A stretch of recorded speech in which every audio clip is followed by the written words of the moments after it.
Halo semuanya, kali ini balik lagi di Moklet Talks bareng aku Dea sama.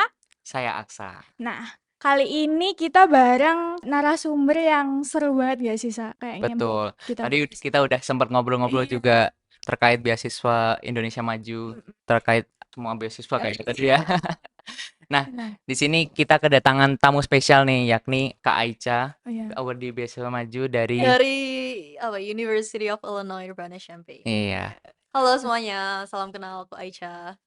Oke, jadi kita mau tanya-tanya dulu nih, Kak. Sebelum kita ke study abroad-nya nih, Kak Aicha tuh kenapa tertarik ke jurusan yang Kak Aicha sekarang lagi Uni. tekuni gitu? Oke, karena aku ambil jurusan namanya Industrial Design. Bagi kalian yang mungkin belum familiar, Industrial Design tuh basically kayak desain produk, kita ngedesain produk, tapi gimana supaya dia bisa diproduksi secara masif gitu di skala industri.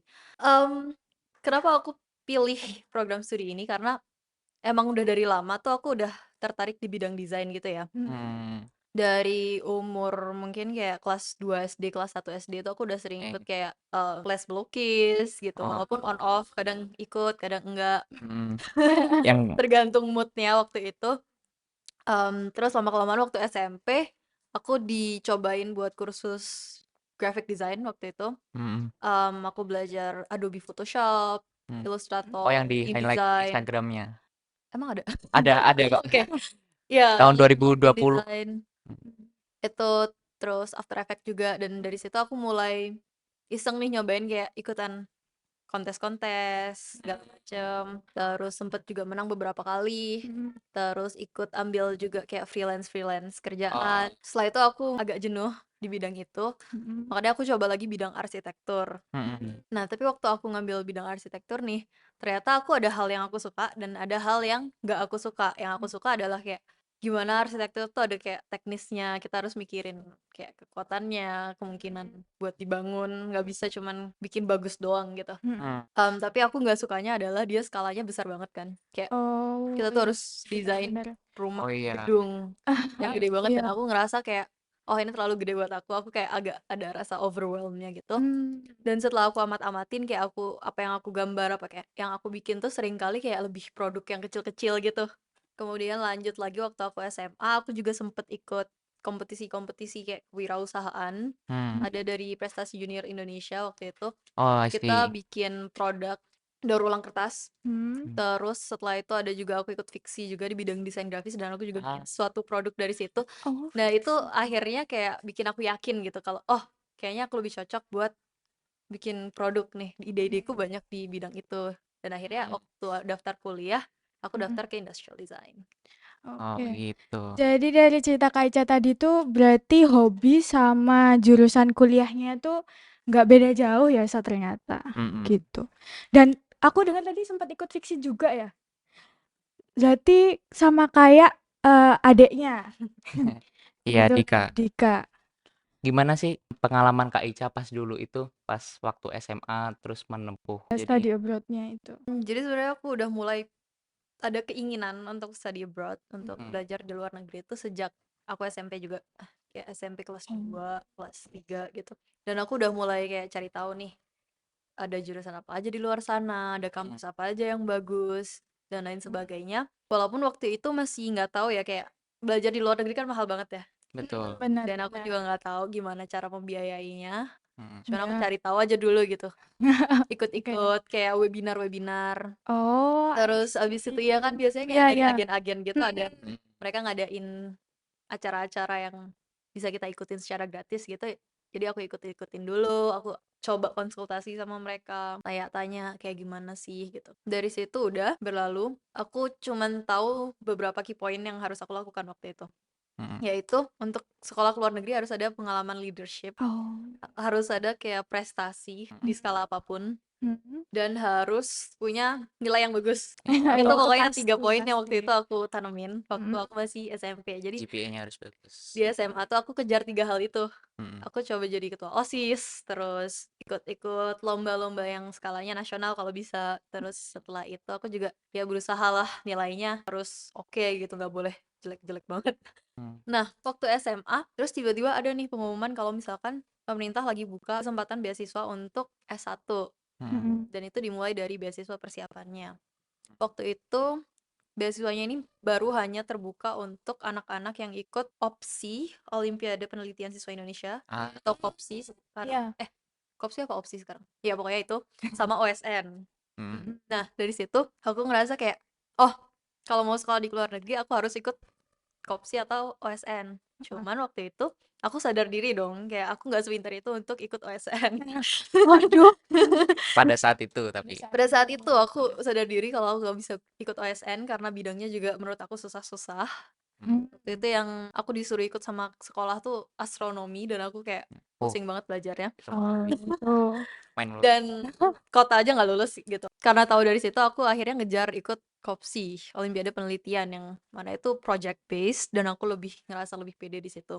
Cuman di tengah-tengah perlombaan, beasiswanya ternyata buka lagi untuk prestasi apapun, nggak harus dari 2 perlombaan itu. Nah, karena aku sebelumnya juga udah sempat menang di lomba kewirausahaan tadi, akhirnya aku ajuin dengan lomba itu, terus tulis esainya segala macem, interview, dan alhamdulillahnya lolos. Dan dari situ aku udah fokus buat nyiapin buat daftar ke universitas gitu. Oh, jadi buat beasiswanya tuh tipe yang udah disediain nih buat biayanya buat ke luar negeri, terus kakak tinggal nyari universitas mana yang mau kakak tuju gitu.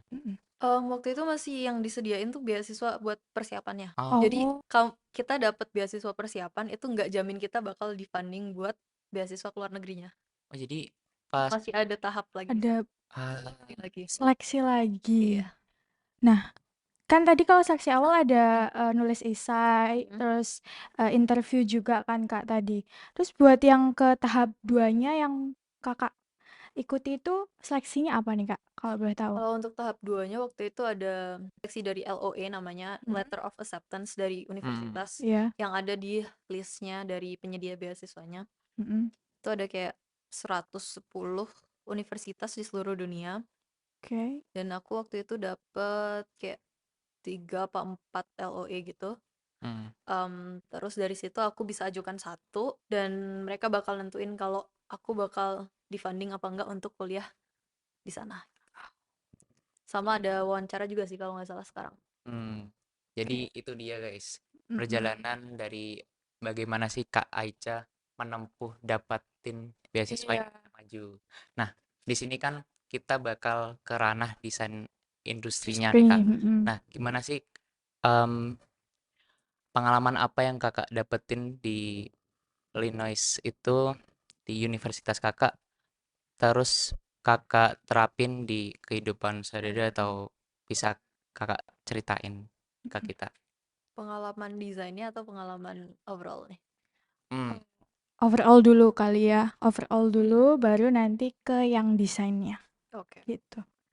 Untuk overall sih aku belajar lebih terbuka sama orang baru karena pergaulan di sana sama di sini tuh beda.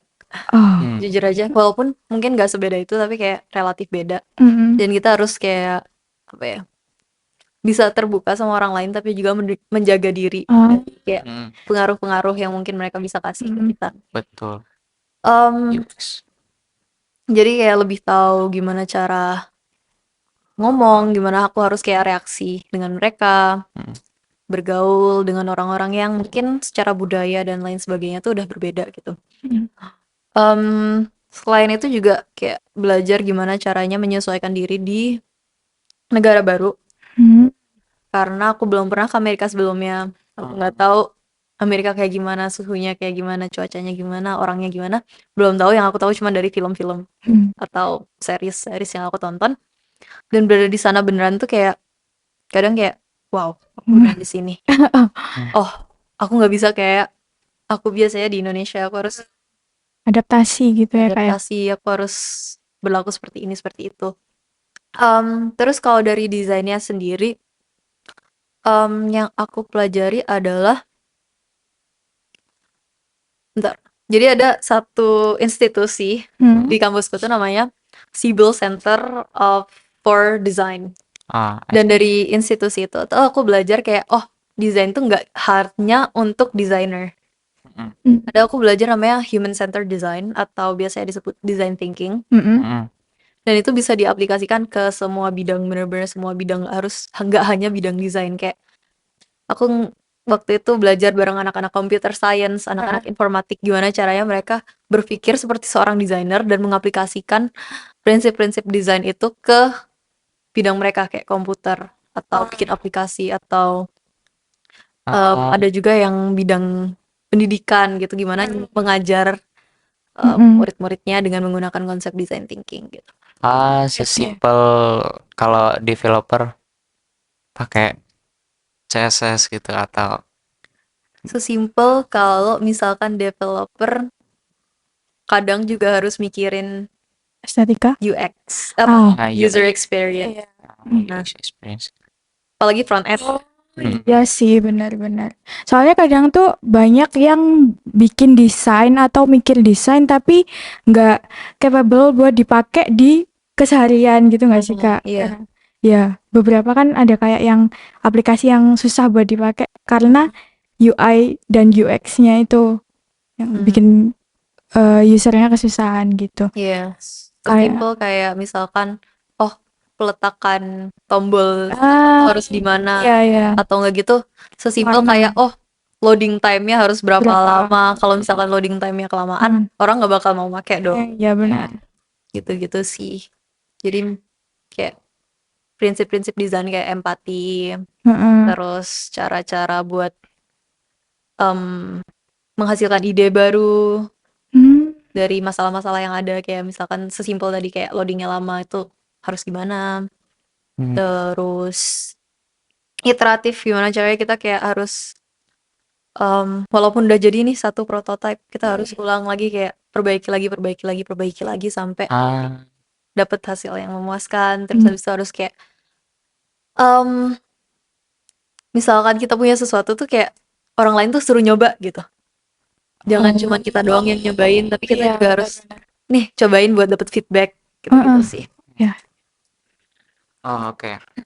Berarti kalau di sana kan pasti lingkupnya luas ya, Kak. Nah, Kakak tuh pernah nggak sih nemuin kasus yang nyatuin design thinking dan juga industri desain?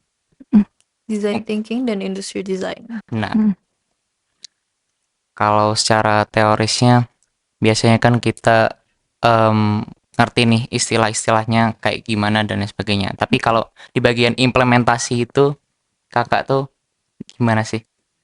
Kalau design thinking sendiri tuh bener-bener sangat kepake di bidang yang aku pelajari, yaitu industrial design.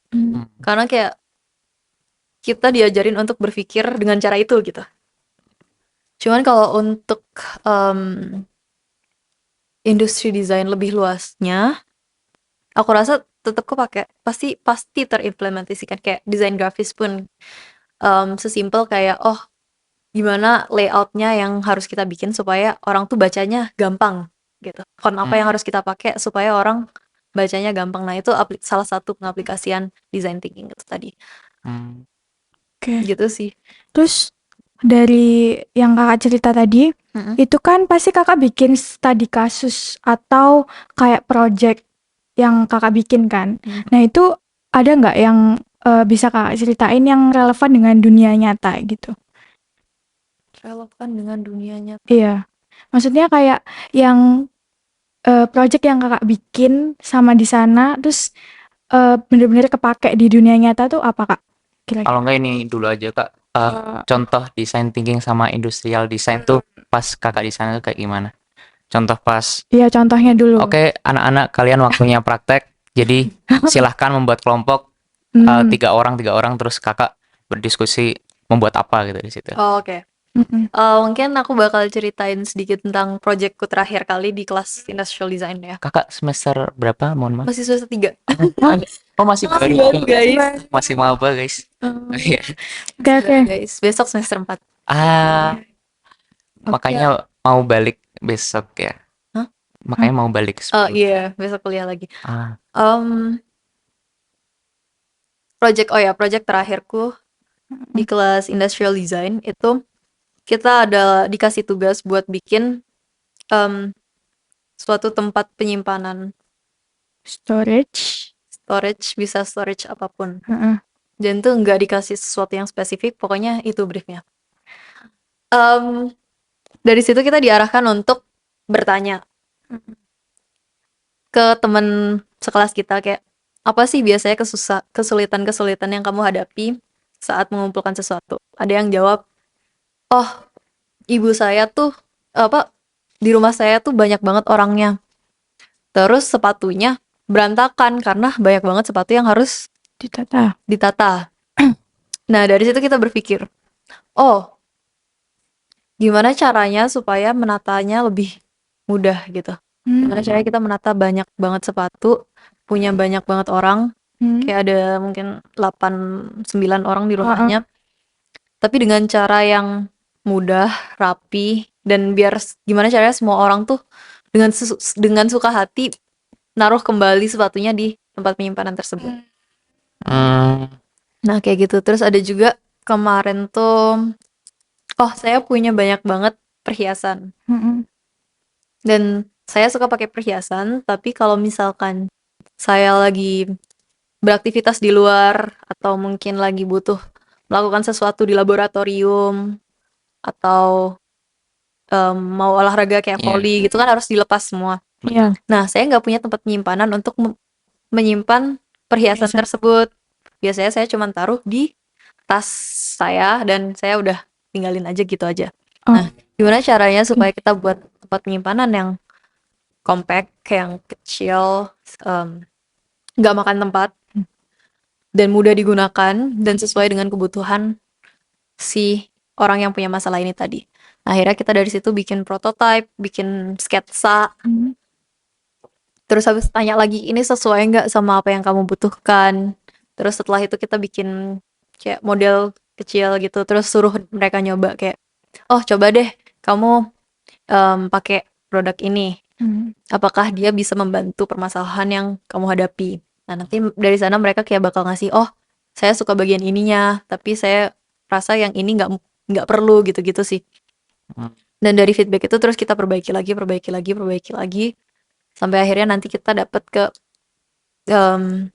produk yang emang sudah oke lah ya istilahnya, kayak udah cukup mengatasi masalah-masalah tersebut dan bisa digunakan gitu.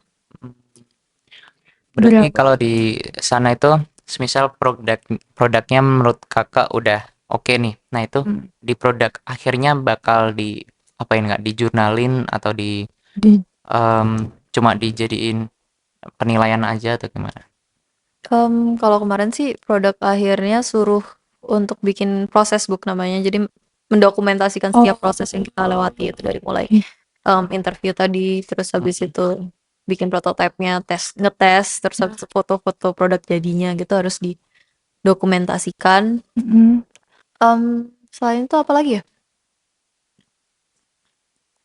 Ya harus dipresentasikan juga, terus kayaknya udah. Dan mungkin kalau misalkan nanti mau dipamerkan juga bisa, atau mau benar-benar diproduksi secara massal juga bisa. Kalau misalkan kita merasa kayak, oh produk ini benar-benar punya potensi di market. Karena berawal dari observasi masalah yang terjadi di sehari-hari juga kan ya Kak ya. Capable juga sih, maksudnya ada kemungkinan juga kalau emang mau bakal dipasarin dan mungkin bisa bermanfaat juga kan buat banyak orang kayak gitu. Oke. Nah tadi kan saya sempat notice di bagian kakak bilang design thinking tuh bisa diimplementasiin di semua bidang nih. Nah kakak pernah nggak sih ketemu teman kakak yang pakai teori design thinking juga di situ di bidang yang berbeda? Ya, jadi uniknya kayak di kampus aku tadi kan aku bilang ada kelas-kelas yang dia ngasih teori-teori design thinking untuk anak-anak dari jurusan manapun. Nah itu aku ada di satu kelas, kita belajar design thinking bareng anak-anak, nggak cuma industrial design atau anak-anak desain, tapi juga sama anak teknik mesin, teknik komputer, di satu aula gitu. Iya, teknik sistem dan lain sebagainya di nggak satu aula, satu kelas. Oh, Beneran satu satu kelas kayak isinya cuman 30-30-an orang. cuman iya Iya, sih. 30-40 cuman kan. Iya. Dari jurusan sebanyak itu segitu jumlahnya cuman sih. Iya, Iya kan? maksudnya Iya kayak sih. kelas yang ukurannya medium gitu, Iya. nggak yang lecture hall Heeh. gitu. Dan di situ kita mengembangkan produk-produk baru juga. Kayak biasanya anak-anak teknik kan juga bikin produk kan. Ah, Bikin robot, Benar-benar. bikin apa gitu. Iya. Dan mereka dengan diajarkan design thinking ini, jadi mereka berpikirnya lebih daripada kayak, oh teknologi apa yang bisa aku buat, tapi oh gimana teknologi yang aku buat ini bisa memberikan manfaat bagi orang-orang tertentu gitu. Lebih ke situ sih, karena biasanya emang anak-anak teknologi, aku nggak mau generalis tuh, tapi biasanya anak-anak teknologi mereka sangat berfokus pada teknologi yang mereka kembangkan kan, kayak Iya, benar sih. Ya, terus mungkin kalian juga iya, iya, relate. sebagai anak Iya, teknologi. yang kalian kembangkan. Contohnya gimana tuh, Kak? Kayak misalkan mau bikin satu robot. Ah, Oh, aku ingin robotnya bisa bergerak seperti ini, seperti itu, seperti ini, seperti itu. ya, ngambil barang. Ngambil barang gini, ngambil barang itu. Tapi mereka belum tahu kayak sebenarnya teknologi mereka bisa diimplementasikan untuk kebutuhan apa. Oh, Atau iya gitu sih. kayak, oh teknologiku bisa diimplementasikan untuk kebutuhan A. Tapi kebutuhan A ini akhirnya cuman kebutuhan A doang, enggak. Kayak misalkan A tuh ada A.1, A.2, A.3. Nah, itu yang biasanya terlewat gitu. Dengan adanya design thinking ini, kita akhirnya kayak harus ngomong dengan user, ngobrol, terus dan dari situ kita bisa kayak tahu lebih jauh sebenarnya kebutuhannya apa dan apa yang bisa kita tambahkan gitu-gitu sih. Ibarat si produknya ini di mind map ke arah mana aja sih yang bisa kepake gitu ya. Nah, terus nggak nggak cuma ke arah satu aja gitu ya, Kak. Oke. Feedback tuh penting banget buat sebuah produk ya Kak ya ternyata. Oke. Terus kita kan dari tadi tuh kayak nanyain Kak Aicha di sana apa namanya belajar apa, terus metodenya gimana gitu. Kak Aicha ngerasa nggak ada perbedaan metode atau apa cara yang digunakan guru-guru di sana atau dosen di sana itu buat ngajarin pelajaran gitu Kak? Kepo, aku Yang kepo. sangat aku rasakan, aku nggak tahu di sini kayak gimana, kayak di kampus-kampus ini kayak gimana, dan aku nggak bisa generalisir semua sekolah kayak gimana. Cuman di sana tuh aku ngerasa kalau guru-gurunya, dosen-dosennya tuh bisa lebih terbuka, jauh lebih terbuka terhadap masukan-masukan dari mahasiswanya, kayak dan pertanyaan-pertanyaan mahasiswanya, kita kayak nanya nyeleneh pun kadang mereka bilang kayak good question. Oh. Dia kayak selalu apresiasi kalau kita mau bertanya, mau tahu lebih jauh tentang suatu hal. Terus selain itu, guru di sana tuh biasanya mereka ada riset juga. Selain mereka ngajar, mereka juga ngerjain riset yang akhirnya memaksa mereka untuk selalu belajar teknologi-teknologi yang lebih baru. Oh, benar. Dan pada akhirnya kayak apa yang mereka ajarkan tuh selalu terupdate gitu loh. Karena hal itu tadi. Iya, iya, iya. Jadi nggak terpaku dalam satu, misal kayak satu modul atau apa gitu. Ya nggak sih, Iya, Kak? Jadi modulnya baru-baru kayak terus bisa, ya mungkin diperbarui. mereka pakai satu modul gitu, tapi kayak mungkin ada beberapa hal yang mereka tambahkan ke modul sesuai dengan apa yang terjadi di saat ini gitu ya. Terus selain itu apa lagi ya? Oh, mereka sangat terbuka kalau misalkan kita mau tanya-tanya lebih jauh tentang sesuatu. Jadi di sana tuh ada namanya office hour. Itu dosen-dosen tuh menyediakan waktu untuk kita tanya bebas di waktu itu, kayak di luar kelas. Jadi misalkan kelas kita seminggu ketemunya cuma 2 kali. Kita masih punya banyak lagi pertanyaan dan butuh bimbingan dari guru tersebut. Nah, itu kita bisa tanya, Bu atau Pak, apa bisa diskusi tentang ini? Saya bakal datang ke office hour di tanggal ini jam segini gitu. nanti mereka oh boleh boleh boleh, dan di situ mereka bisa kayak bener-bener kasih waktu untuk kita fokus terhadap apa yang kita butuhkan gitu. Mereka entah ngajarin kita suatu rumus atau suatu apa ya prinsip apa, dan mereka bisa kayak berdiskusi banget di sesi-sesi itu gitu. Jadi bukan yang kayak bukan yang kayak dosen pas di DM itu nunggu bales yang lama gitu. Iya.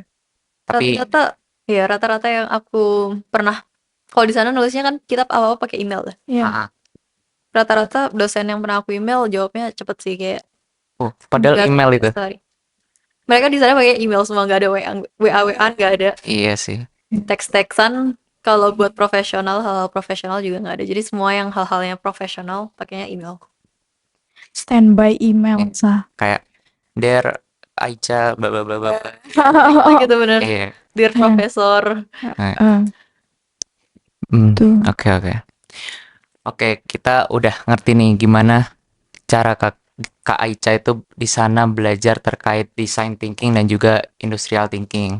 Nah, Industrial design. Sorry. agak overload tadi ini. Overload informasi. Nah, ini nih. Saya tuh sempet kepikiran buat Kak Aicha survive di mana Kak Aicha tuh tadi sebelumnya beradaptasi. Iya. Terus Kak kan masih semester 3 bisa dibilang masih awal-awal lah. Nah, Kakak tuh di semester berapa dan kayak gimana prosesnya buat bisa aku udah nyaman di sini dan aku udah bisa berkecimpung sama semuanya. Apa perjuangan homesick juga ngelawan homesick. Bisa jadi. Cerita Kak. Kalau masalah homesick sebenarnya nggak terlalu homesick. Oh keren. Kalau aku juga sebelumnya udah kayak sekolahnya di Tangerang kan ya, jauh dari. Iya sih. Jadi kayak udah terbiasa jauh gitu. Kayak kita tadi. Iya. Kalian juga. Iya, jangan tahu. Jadi kayak jadi udah kayak homesicknya nggak terlalu kerasa, cuman paling kayak kadang kangen makanannya. Oh iya. Ada rempah di sana. Iya, kayak apalagi waktu tahun pertama tuh kan kita tinggalnya di dorm ya. Dan kita di dorm tuh disediakan makanan dorm, yang mana makanannya American. Salad tanpa ini.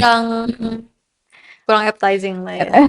Salad tanpa mayonaise. Terus ya kayak sayur ijo-ijo fresh. Masih ada mayonesnya macam-macam. Masih ada. Sausnya ada ranch dan lain sebagainya. Cuman kadang kayak hambar. Rasanya ada beberapa yang hambar dan menunya kayak diulang-ulang terus gitu loh. Karena makanannya terjadwal.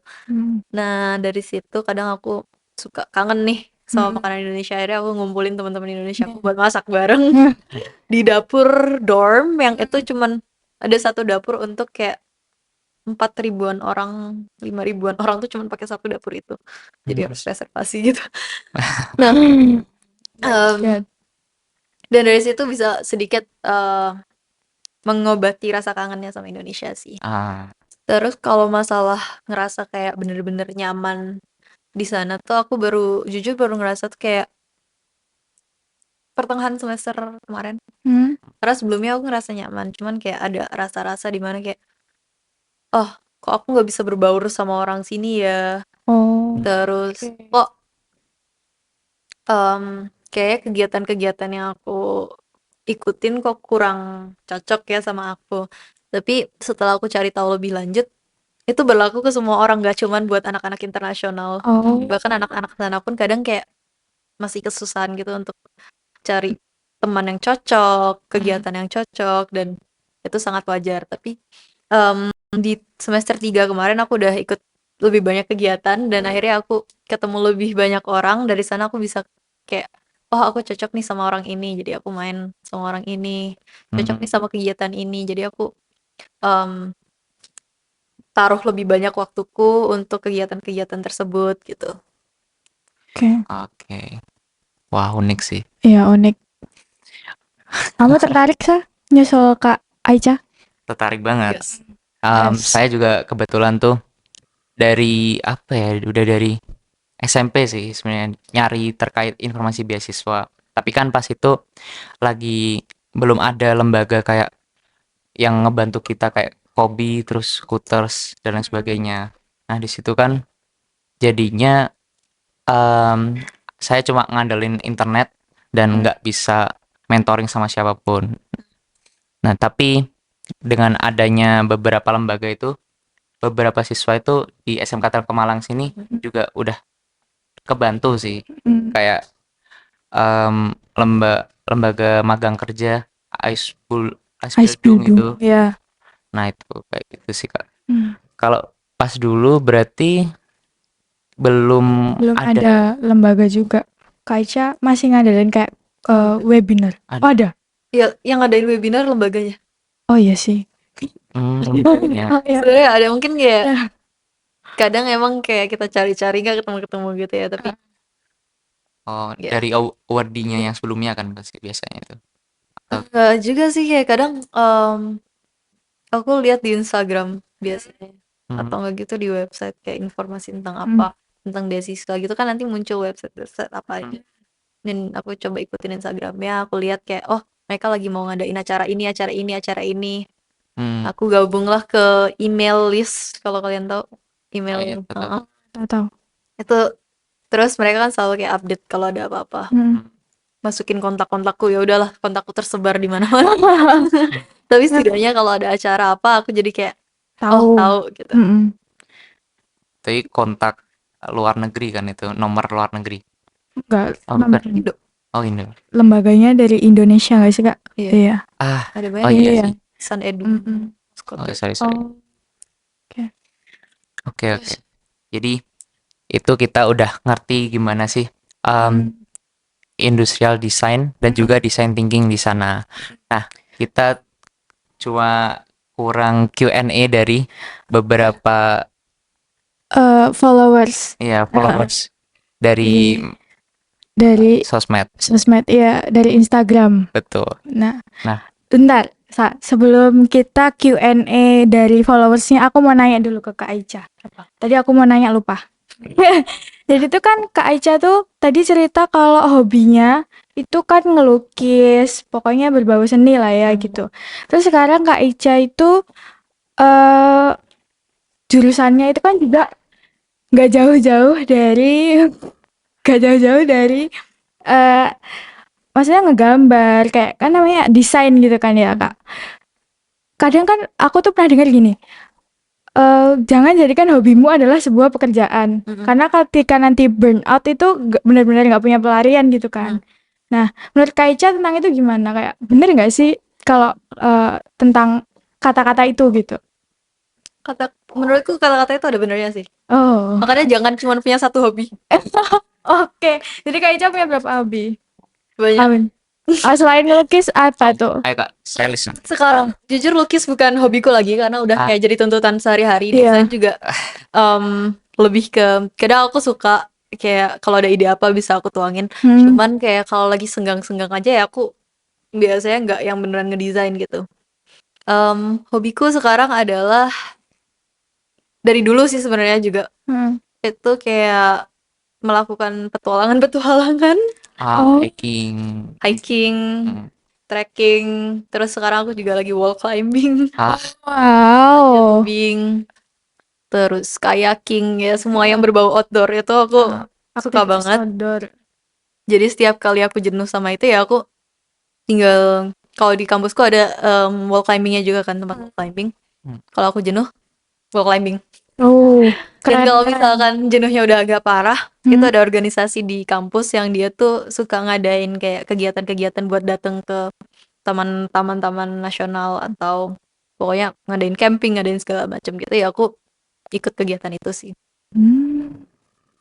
Gitu ternyata cara mengatasi rasa jenuh gitu. Aku dulu juga punya satu hobi lagi yaitu masak.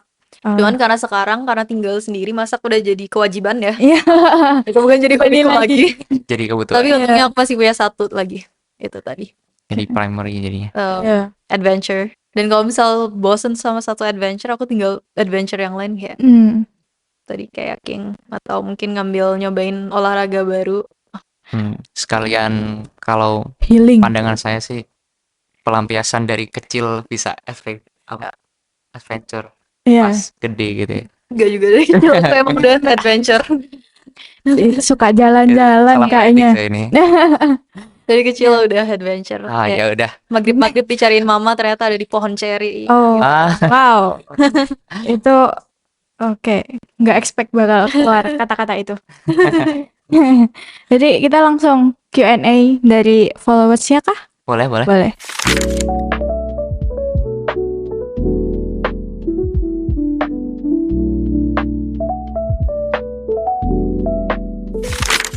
Ada dari jangan deh. Dari anonim aja, boleh. Oke. Ada dari Nolan Aksara. Oh, Oke. bagus namanya. Tips lolos BIM buat vocational high school. Wah, Gimana tuh? agak susah sih karena aku juga belum tahu kapan bakal dibukanya, jujur, karena ada pergantian di kementerian.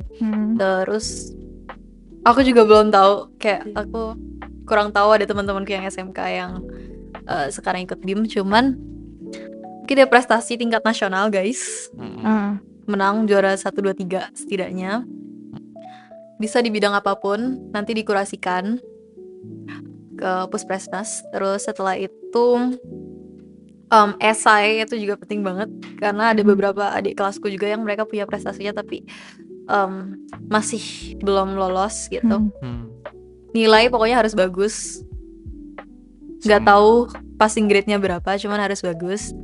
Dan yang terpenting itu esainya. Kalian harus tahu kalian mau belajar apa, kenapa kalian milih bidang tersebut, dan kira-kira kontribusi apa yang bisa kalian berikan ke Indonesia dengan kalian mempelajari bidang tersebut di luar sana.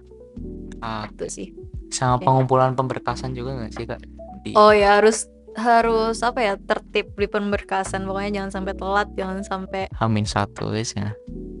Iya, Terlalu resiko gak sih kalau Resiko banget itu. jangan kejar deadline guys. Jauh-jauh hari siapin, apalagi esainya tuh, soalnya esai itu kayak susah.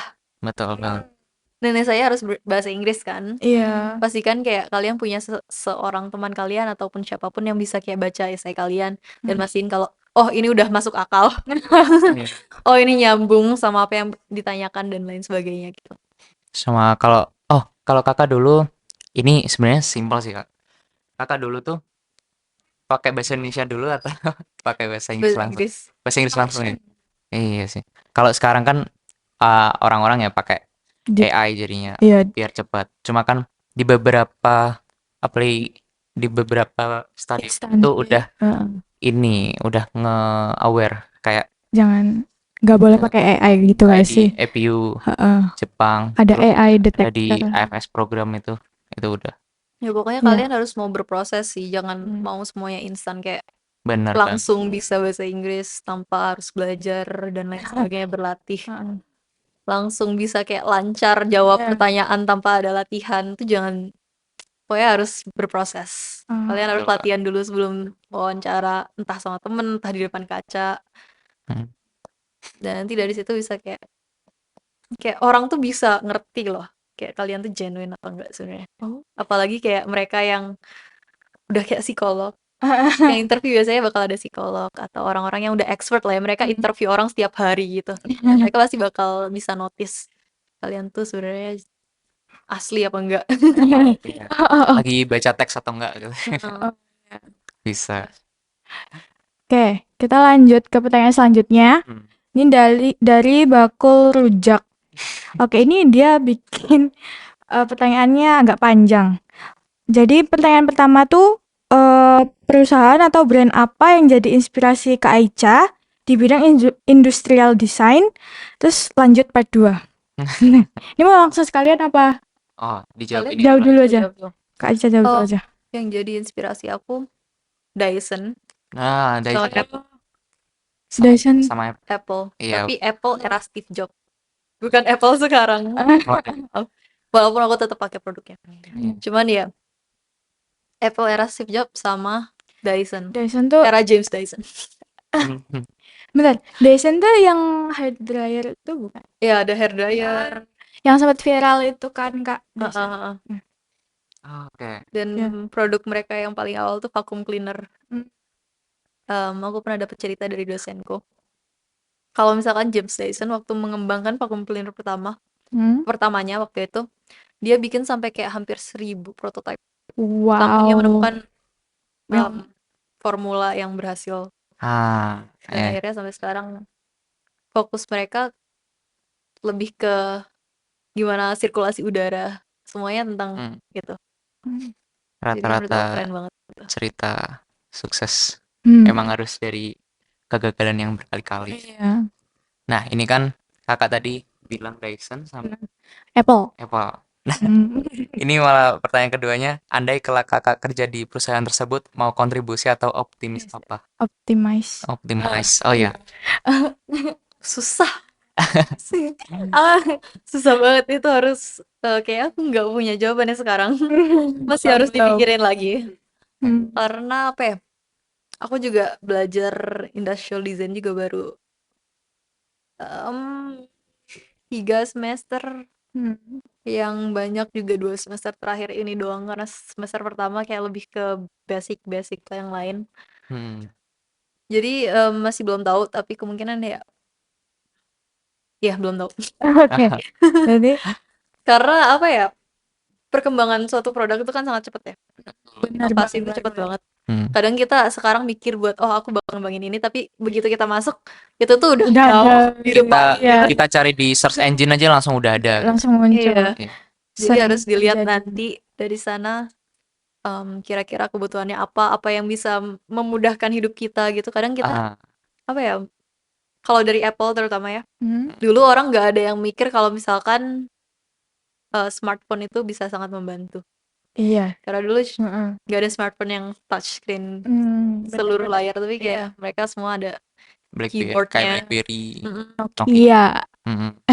Dan waktu itu aku sempet denger kayak orang-orang pada mempertanyakan kayak, ngapain masa handphone gak ada keyboardnya gitu. Oh. Nah tapi dari situ dia malah kayak mengubah kebiasaan orang-orang banyak. Ya bisa dilihat lagi nanti kayak hal itunya tuh bisa di mana gitu. Belum tahu tapi. Oke. Jadi itu jawabannya ya, Kak Bakul Rujak. Jadi ini ada pertanyaan dari ini cocok sih buat kakak yang lagi semester 3. Terus ini kan lagi Januari, jadi lagi zaman-zamannya Vision Board 2025. Kan Vision Board planning ke depannya kayak gimana. Nah, planning kalau udah lulus kira-kira bagaimana, Kak? Oh, kalau udah lulus. Gue kira bakal bahas vision board. Itu juga boleh sih. Aku itu mau nanya itu nanti. Itu jawab dulu, kita jawab yang itu dulu. Planning ke depannya kayak setelah lulus. Jujur aku ingin bekerja di perusahaan-perusahaan yang aku idolakan tadi. Atau mungkin perusahaan-perusahaan serupa yang ada di Amerika. Pengen nyoba magang dulu, kerja dulu, mungkin kayak 3 tahun atau bisa jadi lebih, bisa jadi kurang. Dan belajar lebih banyak lagi dari perusahaan-perusahaan tersebut, dari kayak gimana cara mereka mengelola perusahaan, gimana strukturnya, gimana produk itu bisa sampai diluncurkan ke market dan bisa jadi booming gitu. Setelah itu entah mau naik tangga korporat atau jadi entrepreneur. Dan jadi entrepreneur ini masih belum tahu juga bakal di US, tapi bisa kasih benefit ke orang Indonesia atau bakal pulang ke Indonesia. Dan nggak tahu. Bangun industri manufaktur di Indonesia mungkin, atau bangun industri kreatif di Indonesia.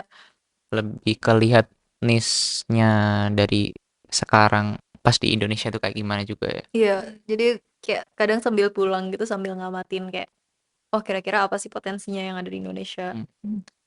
Kira-kira apa sih gap-nya yang ada di Indonesia yang bisa masih dalam bidangku gitu lah. Nah, kalau kayak bidang politik nggak bisa. Iya. Atau edukasi agak susah.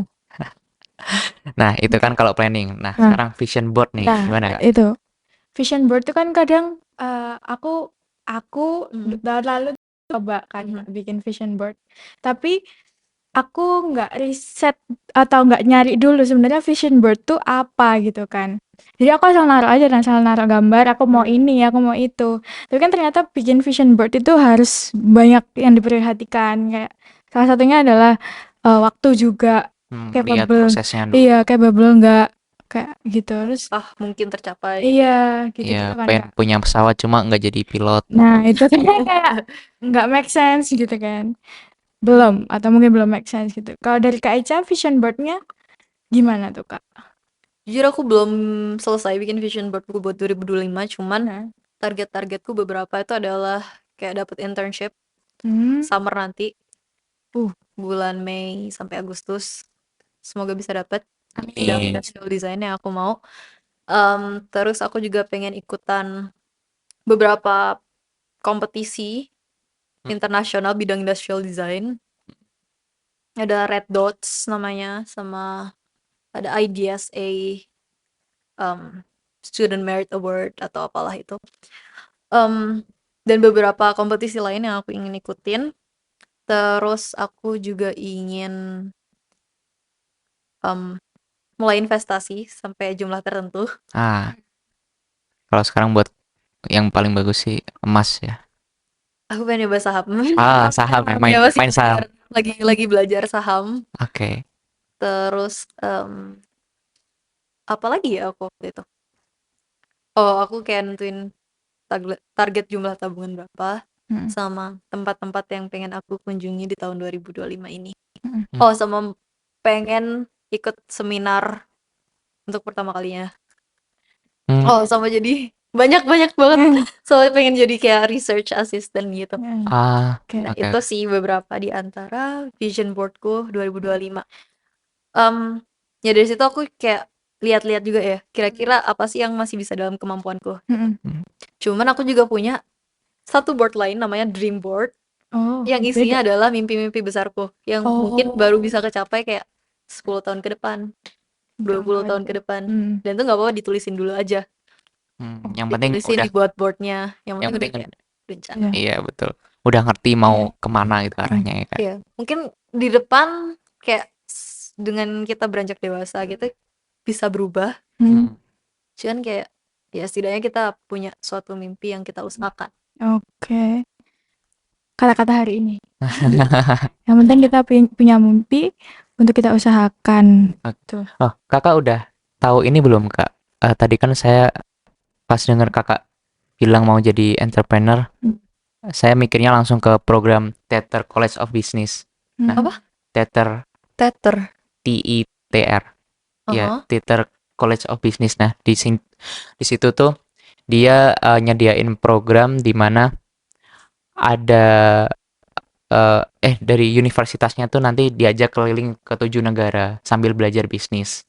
Nah, di situ mereka tuh ngajak siswa-siswa yang udah go internasional kayak kakak udah ke US. Nah, itu buat belajar bisnis. Nah, itu menurut saya bisa sih buat kakak peluang ke depannya. Gitu. Itu diadakan sama siapa? Diadakan dari Tether College of Business-nya sendiri. Oh, itu dari Indonesia atau dari universitas? Dari New York. New York University atau enggak, base-nya di New York. Oke. Gitu. Nah, kalau yang kemarin itu saya sempat dapat koneksinya dari Kak Shitki. Nah, itu dia cerita kalau perjalanannya itu cuma dari pas dia umur 16 tahun ke bawah. Jadi kan itu juga pas sebelumnya tuh katanya dia dari umur 12 tahun udah jadi bisnis gitu. Nah, terus di esainya dia ceritain terkait masa kecilnya dan lain sebagainya, diutarain semua. Nah, terus buat pendaftarnya itu kemarin katanya sempat ada 90.000 peserta, terus yang diambil 100. Itu dari sedunia, dari internasional gitu. Keren banget, Kak. Iya itu. Ya, menarik. Aku catat nih. Ntar siapa tahu cari tahu lebih jauh. Betul.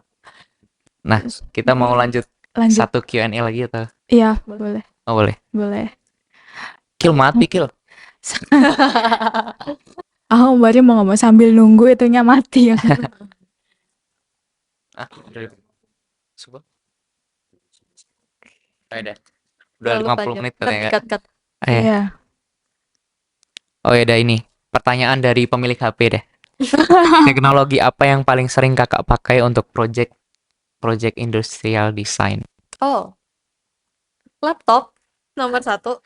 Oke. Aku pakai CAD, banyak computer aided design, Fusion 360, SolidWorks. Terus aku belum belajar, jadi sekarang renderku masih jelek. Cuma nanti kedepannya bakal pakai itu. Terus selain itu aku juga banyak pakai alat-alat pertukangan Wow. seperti gergaji, amplas, berbagai macam gergaji, bor dan lain sebagainya. Oh, tapi nge-amplasnya di lab kan Kak? Amplas di lab. Oh ya. Dan aku juga Tahu bayangin Kak Ica amplas di tengah. Enggak dong. Maksudnya apa? Pas di Indonesia kan beda tempat. Banyak kan? Di depan rumah. Gimana maksudnya?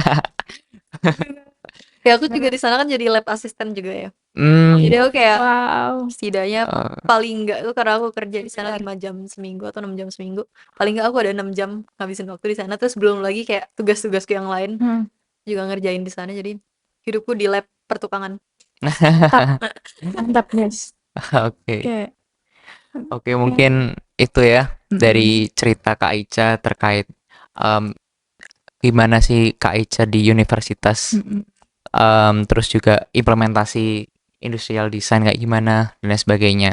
Terus mungkin ya, aduh, ya semoga dari sini kita bisa belajar dari Kak Ica tuh buat para desainer di SMK Telkom Malang bisa lebih mikirin jauh lagi. Desain tuh nggak sekedar ke poster atau UI UX saja, tapi bisa ke ranah yang lebih jauh, apalagi ke arah entrepreneur gitu ya kayak. Benar. Gitu. Nah, mungkin nanti semoga Kak Aica bisa wujudin vision board-nya sama dream plan-nya juga. Gitu. Dream board. Mungkin Kak Aica ada kalimat penutup untuk mengakhiri podcast kali ini? Apa ya? Atau pesan-kesannya gitu Kak. Apa Kak?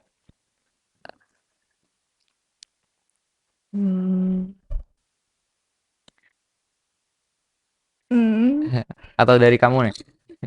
Dari aku ya, kalau dari aku tuh yang aku tangkap dari cerita, udah ada unek-unek loh. Iya, dari cerita Kak Aica dari tadi tuh kayak sebenarnya yang paling mempengaruhi usaha kita tuh bakal berhasil atau enggak ya baik lagi ke diri kita sendiri gitu. Terus ternyata juga benar kata banyak orang itu bahwa harus pinter-pinter banget pilih circle, karena aku yakin Kak Aica yang sekarang ini gak mungkin, maksudnya bisa kayak seambis ini kalau misal dari lingkungannya itu gak mendukung Kak Aica untuk terus berkembang kayak Bisa gitu. Bisa jadi kayak gitu. Terus ya overall itu sih, terus kayak salut sama Kak Aica. Awalnya kan ikut webinar dulu kan, terus kayak kita harus berproses gitu guys.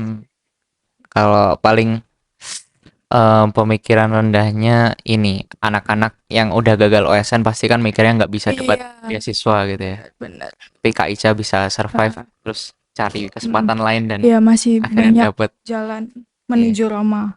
Iya. Guys. Ini saya mungkin ada terakhir. Ada. Apa Kak? Beranilah bermimpi dan jangan capek-capek, kayak jangan sampai kalian ngerasa lelah untuk mengusahakan mimpi-mimpi tersebut. Terus tahu potensi diri kalian sendiri, cari tahu potensi diri kalian sendiri supaya kalian bisa berkarya tanpa terbatasi oleh hal-hal yang kalian gak bisa. Deep. Intinya kita kan harus mengenal diri kita sendiri dulu. Bener banget. Oke, udah? Oh iya, bisa tutup. Oke, terima kasih buat yang udah nonton dan mungkin denger sambil nyetrika atau nyuci sambil denger podcast ini. See you di Mokla Talks selanjutnya. Bye-bye. Terima kasih banyak Kak Ica. Terima kasih udah diundang.